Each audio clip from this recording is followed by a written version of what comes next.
apa program Pendeta Rudi? Kayaknya program Pendeta Rudi ibas mengikuti pilkada enggak gitu ya. Nah, jadi memang Bapak Ibu, saudara-saudara semua, kami sudah menyusun yang namanya visi Karo Menjua-Jua, yaitu si wujudkan Karo jadi Muhuli, Mejile, Menjua-Jua, Mankerinana. Dalam bahasa Indonesia, visi itu diartikan kita wujudkan Karo yang bermartabat, bagus, sejahtera bagi semuanya. Nah ini visi gitu ya. Nah kenapa maka ini menjadi visi? Karena kami melihat bahwa Karo itu harus kita kembalikan ke yang sebenarnya. Yang sebenarnya adalah bahwa Karo itu adalah daerah yang beradat dan religius.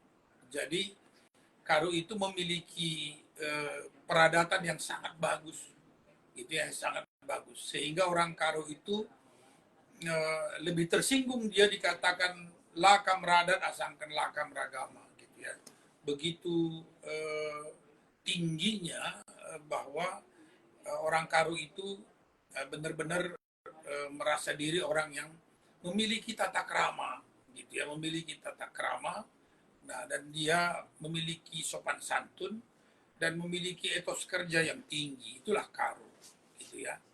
Nah, di Karo juga kita melihat bahwa masyarakat Karo itu ya sangat religius. Di setiap desa, hampir di setiap desa ada gedung gereja atau masjid. Dan di Karo itu juga ada satu gereja yang sangat besar, yaitu gereja orang Karo yang disebut dengan GBKP, Gereja Batak Karo Protestan. Bahkan di sana ada kantor pusat atau disebut kantor sinode atau kantor mudraman. Nah, oleh karena itu saya menganggap yang paling penting hari ini kita wujudkan adalah Karo yang bermartabat. Artinya Karo yang citranya itu positif. Nah, adat budayanya terpelihara dan nampak mencerminkan kehidupan sehari-hari. Dan Karo itu terkenal dan diketahui religius. Nah, itulah yang saya lihat pada hari ini tidak terjadi. Jadi seolah-olah Karo itu pada hari ini citra tentang dia sebagai daerah yang sangat berbudaya dan beradat itu nggak begitu kelihatan. Malah Karo hari ini yang didengar adalah Karo yang negatif. Karo yang sebagai daerah judi, narkoba, seperti itu. Bahkan tanda petik tentang premanisme juga sangat menjadi berita tentang Karo. Sehingga inilah juga kemungkinan yang membuat citra Karo itu akhir-akhir ini tidak lagi positif. Dan beberapa kali saya bertemu dengan masyarakat Karo, nah mereka malah takut pulang untuk berinvestasi di Karo. Malah mereka memilih daerah-daerah yang lain. Nah, oleh karena itu kami dalam tim memutuskan program pertama yang harus dilakukan yaitu jadikan Karo bermartabat kembali. Nah, jadi kalau kita mau jadikan Karo itu bermartabat kembali, maka yang menjadi sesuatu yang pasti harus dilakukan yaitu tentang kepastian hukum, gitu ya. Nah, tentang kepastian hukum, lalu kita bersihkan pemerintah dari praktek-praktek kolusi dan korupsi, artinya tidak ada lagi tentang isu jual beli jabatan gitu ya. Nah, tidak ada lagi di situ tentang jabatan-jabatan yang transaksional. Nah, ini menjadi program yang utama dalam rencana Karo Menjua-Jua. Ini Bang Ajis menulis. Selamat malam juga pendeta. Alhamdulillah Lobaleng hujan baru saja turun. Puji Tuhan ya. Hujan. Jadi tanam-tanaman akan tersenyum semua nih. Dari kawan-kawan Lobaleng kebutuhannya apa nih yang ditulis Bang Ajis ini. Saya lihat selengkapnya ya. Jadi kita jadikan komunikasi malam ini komunikasi yang interaktif gitu ya. Kebutuhannya jangka pendek penambahan armada damkar. Ya, setuju Bang. Nah, dan kepastian harga pasca panen. Ya, Karo Mejojuah adalah kita. Amin. Senggol Pak Ketua Ferry. Ya, jadi damkar saya pikir ini wajib ya. Nah, untuk mengantisipasi yang namanya musibah kebakaran kan kita nggak tahu ya. Ini harus memang. Lalu kepastian harga pasca panen. Nah, saya ingin kita berdiskusi tentang kepastian harga pasca panen ini. Nah, yang terjadi hari ini di Karo, gitu ya, saya tidak melihat begitu kuat manajemen global pertanian Karo. Sehingga pertanian Karo ini perlu kita tangani dengan serius.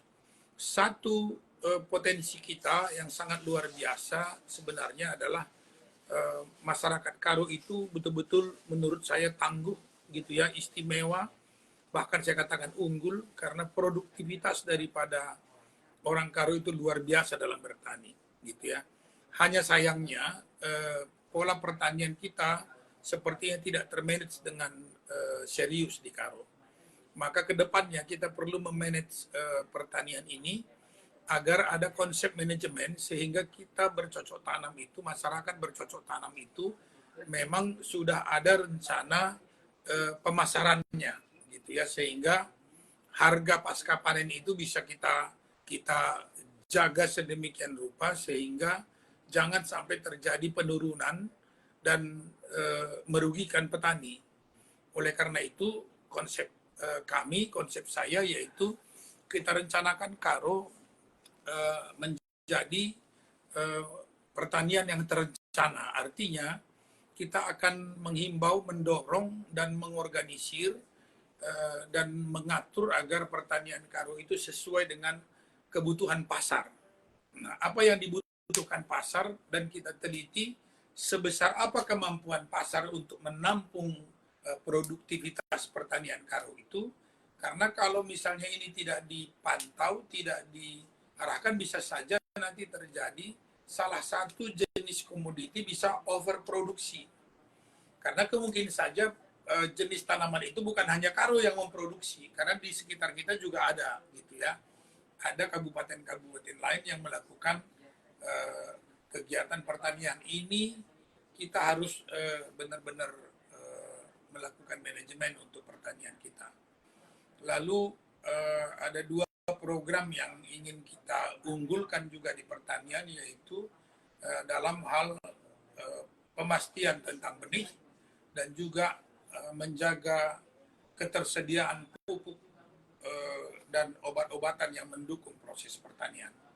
Nah, kalau soal melakukan produktivitas pertanian, saya pikir masyarakat Karo sudah sangat luar biasa, berarti pemerintah juga bisa melakukan alokasi perhatian untuk kegiatan pemasaran seperti itu. Jadi pemasaran ini juga menjadi hal yang sangat penting untuk menjadi tugas pemerintah untuk pertanian Karo.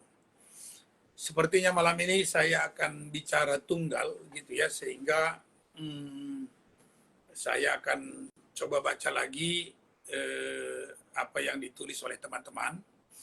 Nah, sehingga acara malam ini akan sangat interaktif karena saya akan mencoba menjawab pertanyaan-pertanyaan dari teman-teman semuanya yang bertanya seputar pertanian.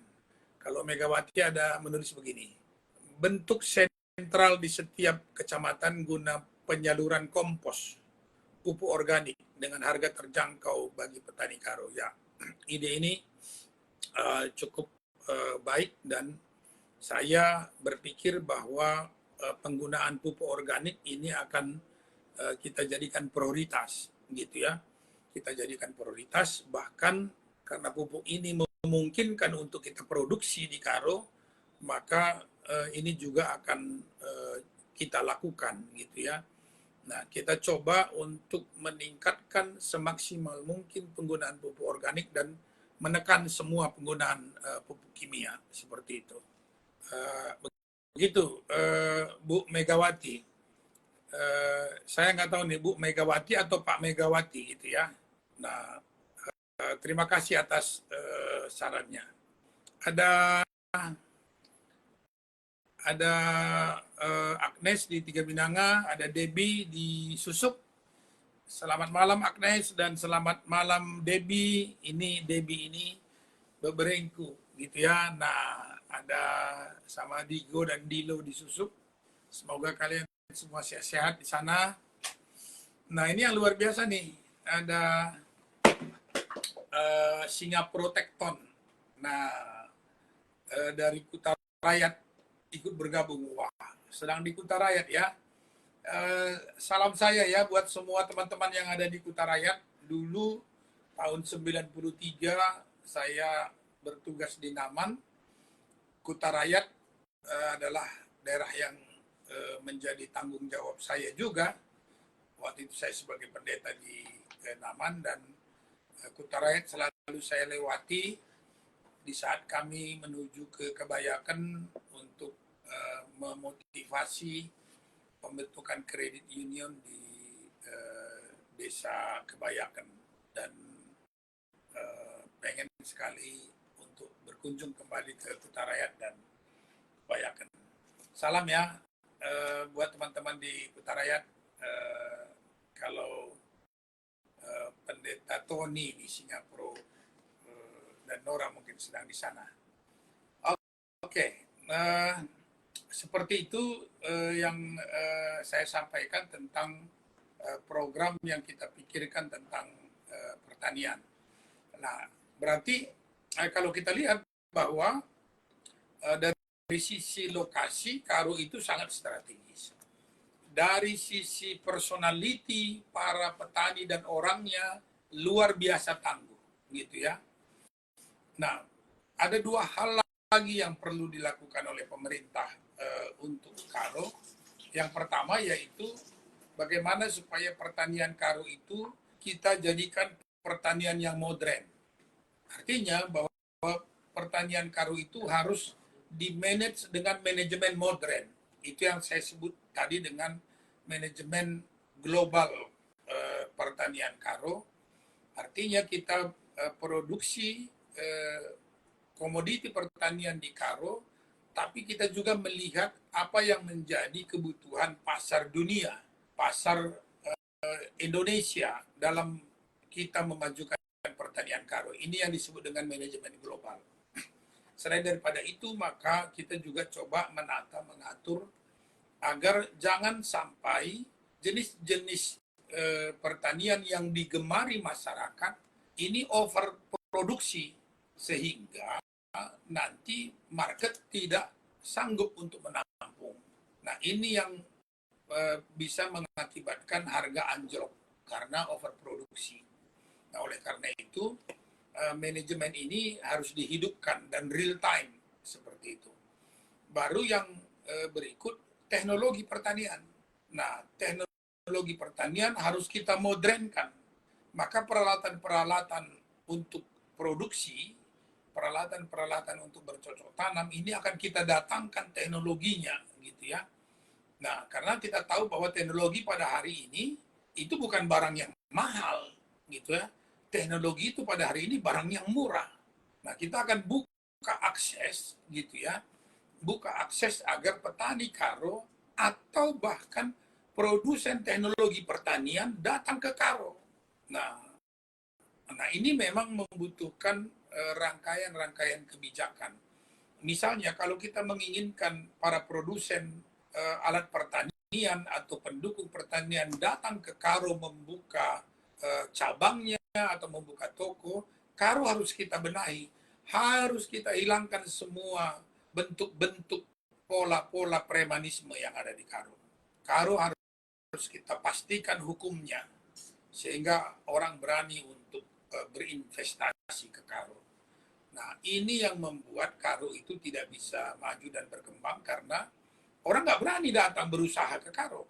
Nah, jadi kalau ingin pertanian Karo maju dan berkembang, nah marketnya global dan produktivitas yang diproduksi di Karo adalah hal-hal yang laku di pasar global. Nah, maka mari kita pastikan pemerintahan Karo adalah pemerintahan yang baik dan benar dan hilangkan semua pola-pola sikap-sikap premanisme di segala tempat di Karo, gitu ya. Saya bukan bicara tentang premannya, tapi polanya. Nah, dan saya akan berusaha berjuang agar tidak lagi ada preman di Karo. Nah, saya akan coba memfasilitasi semua ormas-ormas yang ada di Karo, kelompok-kelompok pemuda yang di Karo untuk menjadi produktif. Saya akan berdiskusi ke mereka untuk membuat mereka memiliki pekerjaan, mereka memiliki bisnis, sehingga mereka lebih suka bekerja dan berbisnis daripada menjadi preman, begitu kira-kira. Karo harus kita selamatkan, gitu ya. Karo harus kita jadikan menjadi kebanggaan kita jadikan Karo menjadi contoh kepada semua kabupaten yang ada di Sumatera Utara, bahkan Indonesia. Saya bertekad dalam pemerintahan Karo nantinya, Karo akan menjadi contoh kabupaten tempat mereka belajar bagaimana membangun pemerintah yang baik dan benar, tempat mereka belajar untuk bagaimana berwirausaha sebagai petani, dan tempat mereka belajar bagaimana Karo dibangun dengan adat budaya Karo yang memang memiliki nilai-nilai luhur.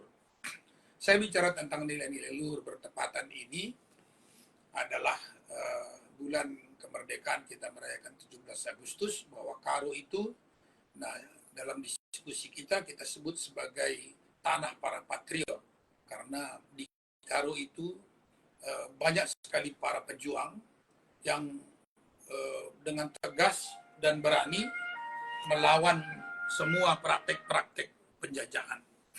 Bahkan di Karo itu ada makam pahlawan, dan hanya ada 2 di Indonesia ini makam pahlawan, yaitu satu di Karo dan satu di Surabaya. Nah, bayangkan, itulah Karo, ya. Orang-orang yang pemberani, orang-orang yang tidak mau kalah oleh kondisi. Nah, sehingga orang-orang Karo itu diketahui sebagai orang yang ulet, tangguh, unggul, dan berwawasan jauh. Karena pada saat sekarang ini hampir lebih banyak sarjana Karo daripada jumlah keluarga di Karo. Nah, begitu gigihnya para orang tua Karo menyekolahkan anak-anaknya, sehingga menjadi sebuah hal yang wajar di setiap keluarga orang Karo hari ini pasti ada satu orang sarjana atau lebih satu. Begitulah orang Karo positifnya, gitu ya. Nah, oleh karena itu saya mau mengatakan bahwa saya nggak kebayang bagaimana Karo itu nanti apabila pemerintahnya baik dan benar, lalu pertaniannya di-manage sedemikian rupa, lalu didatangkan teknologi, maka akan terjadi ledakan yang sangat hebat tentang produktivitas di Karo. Nah, seperti itu. Ini kita masih bicara tentang pertanian, ya. Kita belum bicara tentang pariwisata, kita belum bicara tentang potensi Karo menjadi pusat pendidikan di Sumatera Utara. Kita belum bicara tentang potensi Karo kita jadikan menjadi pusat perawatan kesehatan, dan kita belum bicara tentang kita jadikan Karo menjadi kawasan wisata berskala internasional. Kita belum bicara tentang potensi Karo menjadi pusat perdagangan. Nah, saya katakan dalam beberapa kali diskusi, Karo itu berpotensi menjadi pusat perdagangan selain daripada Kota Medan, karena ada 2 daerah besar yang wajib melintasi Karo, yaitu Aceh Selatan dan Aceh Tenggara. Nah, lalu kabupaten sekitarnya. Nah, dan ini menjadi potensi yang perlu digali. Oleh karena itu, kalau Tuhan berkenan, maka Karo Menjua-Jua akan menggagas membuat roadmap tentang Karo sampai 40 tahun ke depan. Seperti apa Karo kita planning, kita buat perencanaan sampai 40 tahun ke depan, gitu ya. Nah, sehingga kita tahu apa yang harus kita lakukan hari ini. gitu ya. Karena kita menginginkan Karo itu menjadi unggul dan menjadi kebanggaan daripada kita semua. Tidak mungkin Karo bisa kita wujudkan menjadi kebanggaan kita, menjadi daerah yang makmur apabila tidak ada planning yang kita susun dari hari ini. Seperti itu. Nah, sebelum saya terus menyampaikan pokok-pokok pikiran saya, coba kita baca dulu pesan-pesan yang masuk gitu ya. Nah, ini ada Rizky menulis berbicara tentang pertanian Karo, Pendeta, bagaimana peranan Pemkab Karo menyelesaikan masalah petani dari hulu ke hilir gitu ya. Nah, ini apa selengkapnya? Coba kita lihat.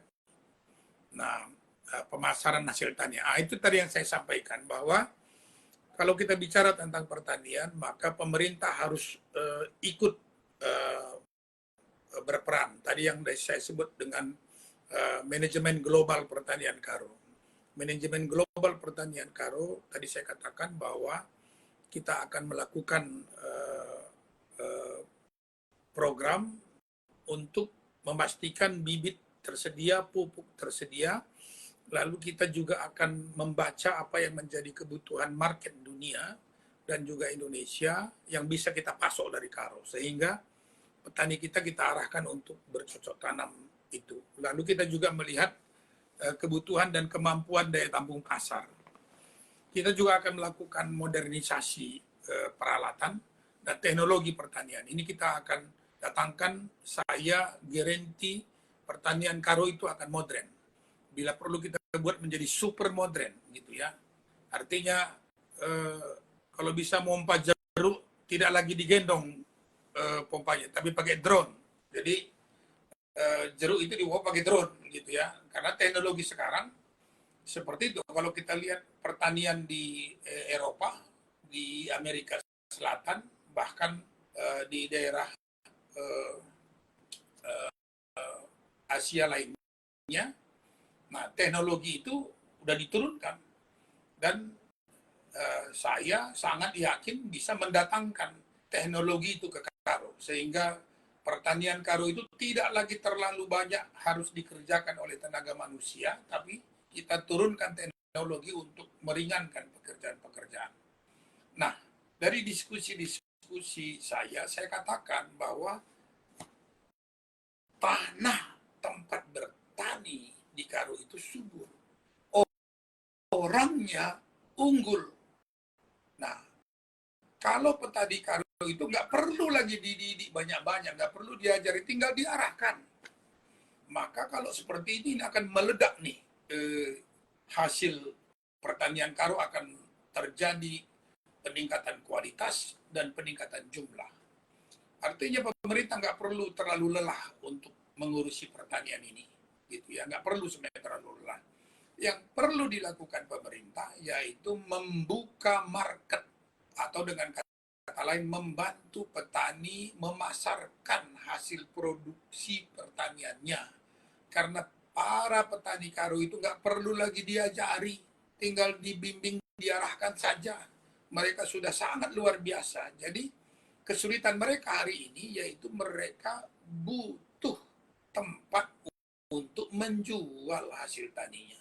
Jadi ini kita tangani dari hulu sampai hilir. Bila perlu kita buatkan industri-industri pasca panen di Karo. Jagung kita olah di Karo. Produksi yang lain kita olah di Karo. Nah, saya sangat yakin, optimis, dan banyak teman-teman saya, baik yang para pengusaha Indonesia dan juga para pengusaha dari Asia, bahkan dari Australia, bahkan dari Eropa. Nah, saya akan undang ke Karo untuk berinvestasi di Karo. Tapi persoalannya kembali, yaitu kita harus sepakat bahwa tidak ada lagi pola-pola premanisme di Karo. Hukum kita benarkan, pemerintah kita benarkan, kita perbaiki menjadi pemerintah yang baik dan benar. Nah, maka investor akan antri datang ke Karo. Seperti itu, Riz. Ya. Teh Dewi bilang, Karo ulet tangguh unggul, mari bergerak untuk Karo menjual-jual. Ya, amin, semangat. Nah, ada Prima Perangin Angin, ya bagaimana mengendalikan harga hasil pertanian sering anjlok. Nah itu tadi Pak Prima, gitu ya. Harga pertanian sering anjlok, ada beberapa kemungkinan. Tapi untuk kedepannya pemerintah akan campur tangan agar ada jaminan bahwa harga pertanian itu tidak, kita usahakan jangan pernah anjlok, gitu ya. Oleh karena itu perlu manajemen global yang saya maksudkan tadi, gitu ya. Kita harus tahu berapa sebenarnya maksimal daya tampung pasar tentang wortel, sehingga kita tahu wortel maksimal hanya sekian hektar dalam sekali musim panen di periode bulan ini. Mungkin di bulan depannya berbeda lagi. Jadi di sini memang harus hidup terus kalkulasinya. Berapa maksimal jeruk, berapa maksimal cabai, dan juga jagung dan yang lain-lain, ini harus kita petakan dengan baik. Nah, pemerintah lah yang paling mungkin di situ berperan untuk bisa para petani jagung atau petani cabai atau petani kentang atau wortel atau kol atau yang lain-lainnya, mereka paham bahwa mereka masih bisa menanam atau tidak, begitu kira-kira. Nah, ini upaya-upaya supaya jangan sampai para petani itu seperti orang berjudi, gitu ya, orang berjudi coba-coba gitu. Mudah-mudahan kena harganya. Nah, kalau kena syukur, kalau enggak rugi, malah ini dianggap seperti main judi gitu ya. Nah, ini ada Pak Rukun Ginting. Nah, Pak Rudi mau tahu nih, saya dengar Bapak akan membuat pertanian di Karo menjadi super modern. Kebetulan saya adalah seorang aron buruh, akan kehilangan lapangan pekerjaan terhadap hal ini. Apa yang Bapak buat untuk menangani hal ini, karena saya cari makan pagi untuk sore. Gitu ya. Jadi kalau pertanian Karo modern, super modern, maka tenaga kerja yang dibutuhkan agak berkurang. Pak Rukun, jangan takut. Jangan takut kehilangan pekerjaan oleh karena modernisasi akan datang ke Karo, gitu ya. Nah, seiring dengan modernisasi ini datang, maka pertumbuhan perekonomian akan bertumbuh, gitu ya, akan bertumbuh. Maka lapangan pekerjaan atau peluang usaha di usaha kecil menengah juga akan meningkat luar biasa. Yang Bapak selama ini mungkin jadi aron, yang misalnya aron itu kerjanya panen wortel, gitu ya, panen wortel atau panen kentang, gitu ya. Nah, kemungkinan ke depan tenaga untuk panen wortel akan berkurang. Lalu Bapak kemana? Jadi pengangguran? Saya bilang tidak, gitu ya. Karena produktivitas naik, gitu ya, maka dunia usaha juga akan naik. Di sini akan banyak lagi kebutuhan-kebutuhan tenaga kerja yang lain. Mungkin nanti berganti, Pak. Berganti dari panen wortel, mungkin nanti berganti ke semacam industri pengolahan wortel. Nah, wortel itu akan diolah. Nah, akan bertumbuh nanti pabrik-pabrik kecil, pabrik-pabrik menengah di Karo yang melakukan usaha untuk mengolah hasil pertanian ini, sehingga yang keluar dari Karo itu bukan lagi bahan mentah seperti hari ini, tapi menjadi bahan jadi. Nah, ini juga membuka lapangan bisnis baru, membuka lapangan pekerjaan baru. Nah, oleh karena itu, untuk menghindari membeludaknya pengangguran, maka pemerintah tentunya pasti akan melakukan yang namanya pelatihan usaha kecil menengah, dan startup kita fasilitasi untuk mengurangi tentang kekurangan lapangan pekerjaan ini. Seperti itu. Sebelum saya teruskan, saya mau cek dulu. Tadi Rizky harusnya bergabung, gitu ya. Tapi sampai sekarang belum bergabung. Coba saya undang kembali Rizky. Tadi kita rencananya mau berdiskusi. Nah, coba Rizky kalau ada di sini bisa meminta untuk berbagi layar dengan saya. Nah, baru di sini ada catatan retas. Nah, Pak Rudi, saya mewakili anak muda Karo yang baru datang kembali ke Karo. Saya mau bertanya kira-kira peluang pertanian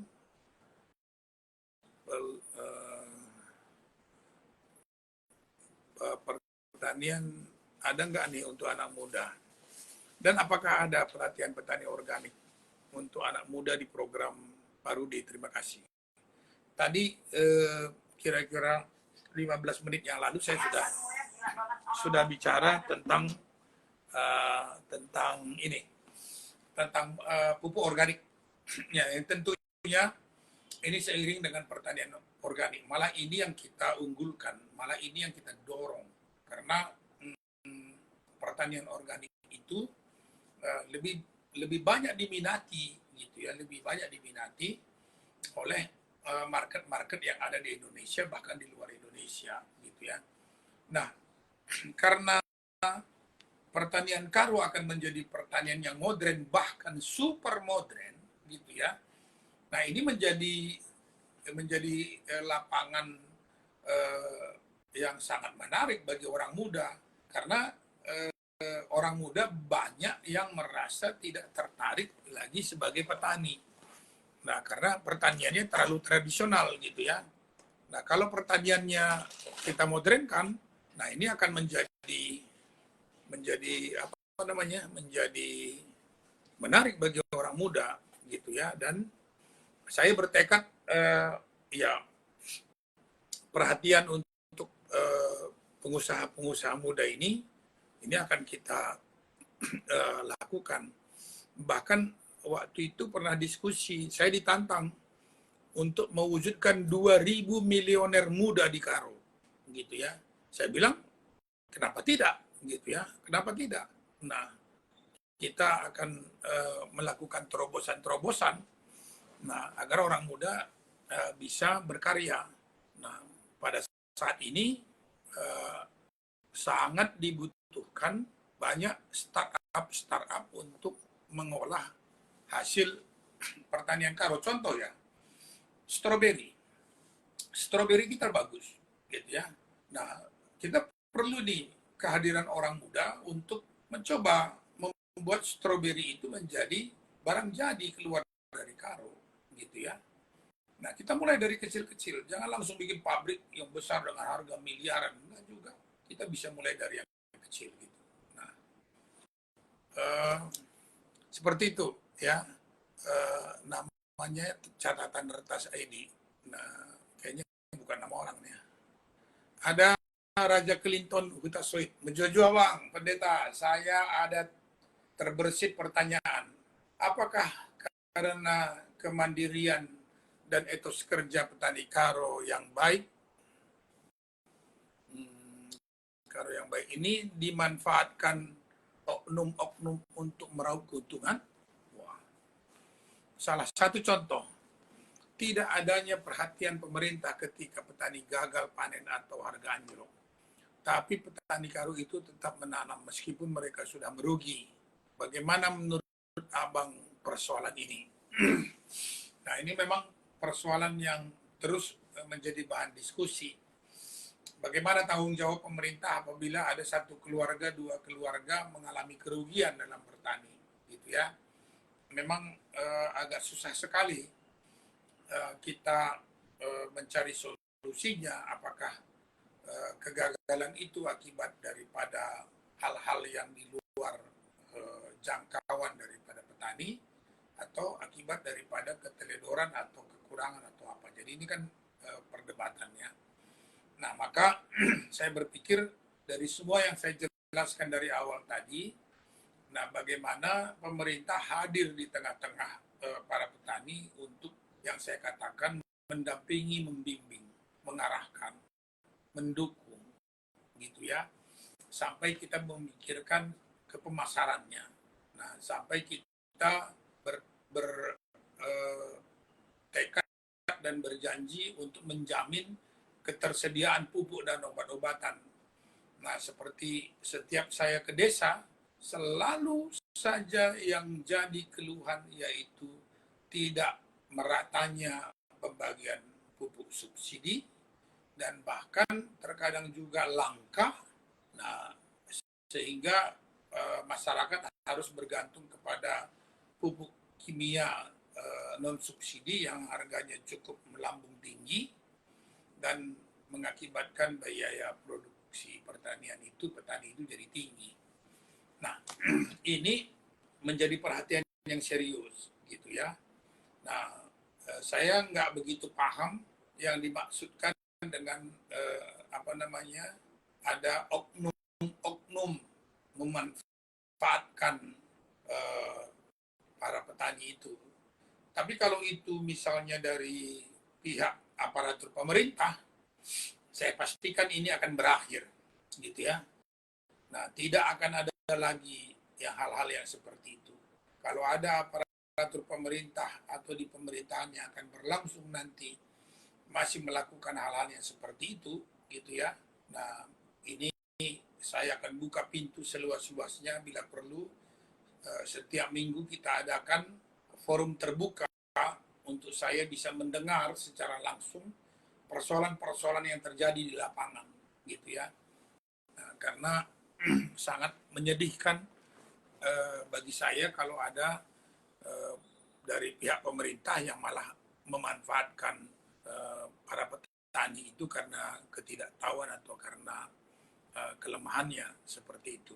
Nah, tapi yang jelas bahwa program pertanian ini sangat menjadi perhatian dan bagi saya ini menjadi sesuatu yang sangat menarik karena dari sejak kecil saya memang bercita-cita menjadi seorang petani, sehingga kalau memang ini nanti terjadi, nah mungkin sampai 50% atau bahkan 70% perhatian saya akan tercurah untuk bagaimana pertanian Karo harus benar-benar modern, bahkan kalau bisa menjadi super modern seperti itu.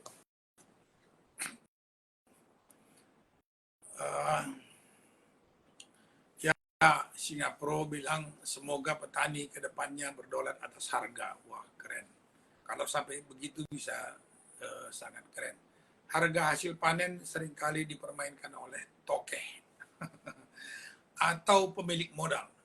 Ketika akan panen, cabai berlimpah di tanah Karo. Terus, kita buka apa nih? Ketika akan panen, cabai berlimpah di tanah Karo, para tokeh merusak harga dengan memasukkan cabai ke pasar tanah Karo dengan harga murah. Sementara petani umumnya modal pas-pasan atau bahkan meminjam ke tokeh, mulai dari biaya persiapan lahan, bibit pupuk, dan modal hidup. Bagaimana cara mengatasinya jika Bapak dapat amanah sebagai Bupati Karo?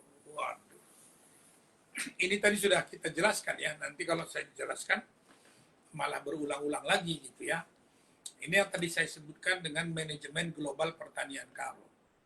Manajemen global pertanian itu artinya bahwa mulai dari perencanaannya pun kita sudah pastikan bahwa pertanian Karo itu dalam sebuah perencanaan, sehingga misalnya cabai gitu ya, kita akan mengidentifikasi cabai ini daya tampung market kita itu seberapa besar, sehingga kita bisa bicara nih ke petani kita. Ini contoh simpelnya gitu ya. Kita mau katakan bahwa sebenarnya daya tampung cabai itu sebesar ini di termin waktu ini, karena dalam setahun 12 bulan juga kebutuhan cabai itu tidak merata setiap bulan gitu ya, berbeda-beda. Di saat lebaran gitu misalnya, tahun baru gitu. Nah, itu kebutuhan pasarnya berbeda. Nah, ini kita baca gitu ya. Jadi kita petakan dari Januari sampai Desember sebenarnya daya serap cabai market di lokal Karo, di regional Sumatera Utara, di nasional dan di internasional. Kita baca nih berapa tingkat kebutuhannya. Lalu cabai ini apakah kita jual dalam bentuk segar atau jual kita dalam bentuk kering atau kita jual dalam bentuk olahan, sehingga kita mau berpikir, nah kalau kita jual segar mungkin cabai ini hanya terserap sekian ton atau sekian ratus ton atau sekian ribu ton. Tapi kalau cabai tanah Karo ada opsi kedua, kita jual dalam bentuk olahan, maka mungkin kebutuhan cabai ini bisa 2 kali lipat dari hari ini. Kalau misalnya selama ini cabai itu produktivitas kita, misalnya 200 ton dalam setahun, itu kita jual segar. Ini misalnya.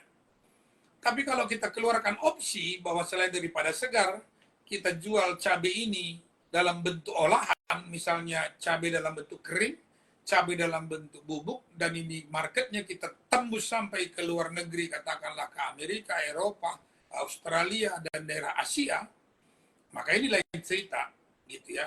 Ini bisa kita perbesar jumlah produktivitas. Memperbesar jumlah produktivitas ini bisa dari lahan atau bisa dari teknologinya. Seperti itu. Nah, itu yang saya katakan tadi, bahwa saya nggak kebayang bagaimana nanti meledaknya Karo ini, perekonomiannya, gitu ya, akibat pola pertaniannya di manage secara modern, teknologinya didatangkan, pertanian Karo itu menjadi modern, bahkan super modern, gitu ya. Nah, ini akan terjadi pelipat gandaan yang luar biasa pertanian Karo, gitu ya. Nah, saya merasa sedikit agak agak sedikit lose opportunity melihat begitu strategisnya letak geografisnya, melihat begitu bagusnya tanahnya, iklimnya, dan begitu hebat luar biasanya personality petaninya, pekerja keras. Sebenarnya ini tinggal dikit lagi dikerjakan. Ya, pemerintah melakukan manajemen global, lalu pemerintah fokus ke pemasaran. Nah, di sini sudah berpadu juga dengan industri pasca panen. Maka pabrik-pabrik untuk mengolah bahan jadi pertanian Karo ini akan kita perbanyak. Itu yang saya katakan juga tadi menjawab pertanyaan Pak Rukun Ginting yang tentang pengangguran. Saya yakin walaupun pertanian Karo dimodernkan, bahkan super modern, pengangguran tidak akan terjadi. Karena para pekerja di sektor pertanian ini nanti akan pindah ke pekerjaan tetap di sektor pertanian, tapi di industri pasca panennya. Belum lagi kita bicara tentang pariwisata. Nah, daya serap tenaga kerja di sektor pariwisata juga akan terjadi penambahan berlipat-lipat. Saya akan bicara tentang pariwisata tidak di malam ini, gitu ya. Saya akan bicara tentang pariwisata mungkin di besok atau di malam berikutnya. Apa ide kita tentang pariwisata? Karena saya buka sedikit aja clue-nya ya, bahwa Brastagi atau Kabupaten Karo itu di mata penduduk Medan, Deli Serdang,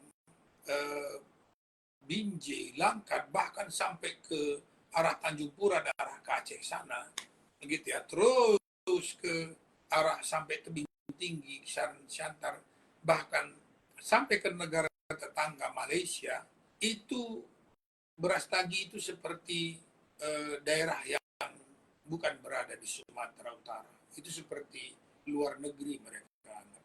Nah gitu ya, itu pusat rekreasi. Nah, alamnya bagus, iklimnya juga bagus. Nah, jadi alamnya sudah bagus, tanahnya bagus, pemandangannya indah. Yang perlu dilakukan ada beberapa hal. Nah, yang dilakukan oleh semua daerah-daerah wisata. Kantor saya ada di Bali, kantor pusat saya di Bali. Sebuah bisnis dikendalikan dari Bali dan juga di Labuan Bajo. Itu daerah pariwisata. Nanti saya mau cerita, gitu ya, apa yang menjadi syarat sebuah daerah menjadi destinasi berskala internasional dan dicintai, diminati oleh semua orang, gitu ya. Bahkan juga saya ingin cerita tentang pengalaman saya berkunjung ke berbagai negara, baik di Asia, Australia, Eropa, dan bahkan ke Amerika, gitu ya. Nah, tentang pariwisata. Dan Karo memiliki peluang untuk menjadi sebuah destinasi pariwisata internasional. Oke, tapi sebelum kita memang malam ini nggak bahas tentang pariwisata. Malam ini saya mau bahas tentang pertanian, gitu ya. Nah, saya mau beri tahu kepada semua kita, kepada semua masyarakat Karo, gitu ya, bahwa program pertanian Karo itu menjadi prioritas. Kalau dibilang sulit, tidak sulit, gitu ya. Nah, tidak sulit. Nah, yang penting apakah pemerintah punya visi. Itu yang tadi saya tawarkan, kita akan buat roadmap atau peta perjalanan pertanian Karo sampai ke 40 tahun ke depan gitu. Nah, ini ada prima perangin-angin. Mayoritas pertanian kami daerah Kecamatan Tiga Binanga adalah pertanian jagung. Dan saat ini kemarau yang berkepanjangan mengakibatkan kami gagal panen dan harga yang sangat murah. Permasalahan yang sangat kompleks, Pak. Modal tanam yang sangat tinggi, pupuk yang susah dicari, ditambah lagi kami tidak setiap saat tahu harga pasar penjualan jagung kami. Nah, solusinya, Pak. Benar Pak Prima, saya beberapa 2 bulan yang lalu keliling sampai ke Merdinding dalam rangka bertemu dengan warga. Saya melihat persoalan ini, gitu ya, kemarau panjang, banyak jagung yang tidak tumbuh dengan baik. Saya sudah kebayang kerugian yang ditanggung oleh para petani. Oleh karena itu, tadi saya katakan bahwa pemerintah harus hadir mulai dari perencanaan. Bahkan tadi saya katakan teknologi harus hadir, gitu ya. Nah, bila perlu kita harus pikirkan apa yang kita lakukan kalau kemarau atau iklim seperti ini, gitu ya. Nah, mungkin saja kita harus berpikir mencari teknologi agar air untuk tanaman itu juga bisa kita usahakan. Nah, ini memang ini akan terjadi perubahan besar-besaran dalam pola pertanian Karo. Kenapa maka bicara pertanian? Karena saya sadar betul, mayoritas penduduk Karo itu adalah petani. Jadi kalau mayoritas penduduk Kabupaten Karo itu adalah petani, maka program pertanian ini menjadi hal yang sangat mutlak penting, gitu ya. Maka teknologi terbaik di dunia ini harus kita bawa ke Karo untuk menjamin dan mendukung pertanian Karo itu harus benar-benar berhasil. Karena rakyatnya mayoritas bergantung dari itu. Nah, hari ini kita lihat, gitu ya, apakah program mendukung pertanian Karo itu prioritas? Kalau memang itu prioritas, mana contoh bentuk-bentuk daripada prioritas itu menjadi perhatian? Mana teknologi itu, mana program itu, supaya petani itu tahu berapa harga jagung hari ini di tingkat regional bahkan nasional. Atau apa upaya kita supaya harga jagung itu harganya stabil.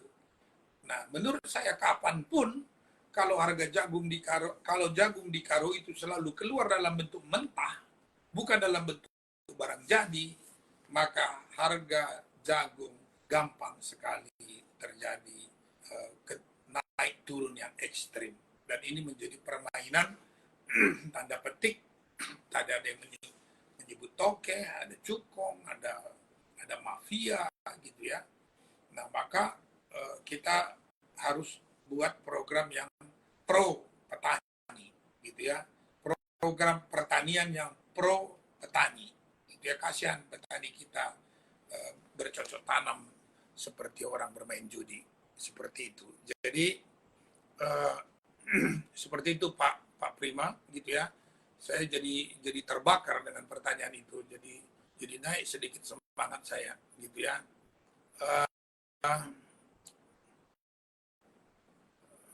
Baru ada Pak Rici Sinuraya sejauh ini mama saya ini, Rici Sinuraya ini. Saya beri Sinuraya. Kalau Sinuraya yang bertanya saya harus respon. Walaupun waktu tinggal 4 menit lagi. Jadi ini mungkin tanggapan saya yang terakhir ya. Sejauh ini petani Karo tercekik, dengan tingginya harga pupuk dan pestisida dan harga jual yang tidak bisa dipastikan pemerintah, yang menjadikan petani malas untuk menanam dan berujung akan menjual tanah lahan pertanian mereka dan lahan berubah fungsi menjadi perumahan dan atau industri lain. Sejauh ini kepala daerah yang sudah tidak memperhatikan nasib petani sehingga profesi petani menjadi tidak bergengsi. Petani muda sudah sibuk ke kota untuk mengadu nasib dan meninggalkan kampung. Yang sukses saat ini bukanlah orang Karo asli, tapi sudah orang luar Karo. Orang Karo yang dulunya tauke di kampung sendiri malah menjadi aron di kampung sendiri saat ini, ironis. Agrowisata di Tanah Karo menjadi objek yang baik untuk dikembangkan. Nah, jadi benar sekali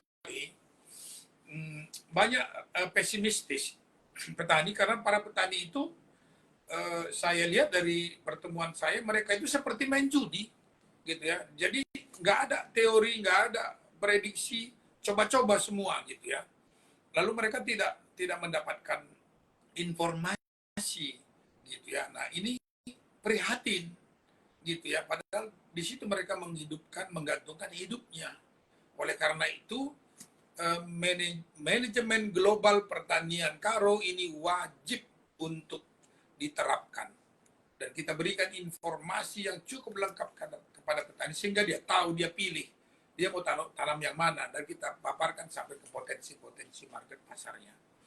Nah, kita mau coba agar pertanian ini menjadi sebuah usaha yang bergengsi. Oleh karena itu nanti kalau ini terjadi, maka generasi muda Karo itu lebih memilih jadi petani daripada jadi pegawai di kampung orang. Karena pertanian itu akan modern, bahkan super modern, gitu ya. Nah, bagaimana pertanian yang modern? Bagaimana pertanian yang super modern? Mungkin ini akan menjadi diskusi kita di malam-malam berikut, gitu ya. Apakah saya terlalu blow up membicarakan ini? Saya bilang tidak. Tidak jauh negeri Cina dari Tanah Karo, tidak jauh Australia dari Karo, tidak jauh Eropa dari Karo, tidak jauh Amerika dari Karo. Yang saya sebut ini adalah daerah-daerah yang modern, gitu ya, yang mana mereka bisa kita hadirkan bersama-sama dengan kita untuk membangun pertanian yang lebih modern. Bukan hanya dari teknologi bercocok tanamnya, bahkan sampai ke manajemen globalnya, gitu ya. Nah, kita mau menanam sesuatu di Karo yang marketnya ada di Eropa, yang marketnya ada di benua-benua lain, bahkan di Asia, bukan hanya di Indonesia, gitu ya. Nah, tapi di luar Indonesia kita akan konekkan manajemen pertanian itu sampai ke sana, seperti itu. Nah, jadi Bapak Ibu Saudara semuanya, mohon maaf kalau tidak semua pertanyaan bisa saya tanggapi. Waktu tinggal 1 menit dan sudah berakhir jam 9. Demikian saya sampaikan pokok-pokok pikiran saya tentang pertanian Karo. Mungkin diskusi ini bisa kita teruskan dalam waktu dan kesempatan yang lain. Besok malam kita akan bertemu lagi live seperti ini dari jam 8 sampai jam 9 malam di halaman Facebook Karo Mejoa-Joa, gitu ya. Nah, sampaikan pesan ini kepada teman-teman yang lain agar besok malam kita bertemu lagi dalam live ini di jam 8 malam sampai jam 9, dan acara ini akan terus berlangsung setiap malam. Demikian saya sampaikan, semoga apa yang saya sampaikan ini bermanfaat dan berguna untuk kemajuan Karo, dan juga salam buat semua kru Karo Mejoa-Joa dimanapun berada, para relawan dan simpatisan. Tetap semangat, semoga Tuhan Allah memberkati kita semuanya. Selamat malam dan Mejoa-Joa.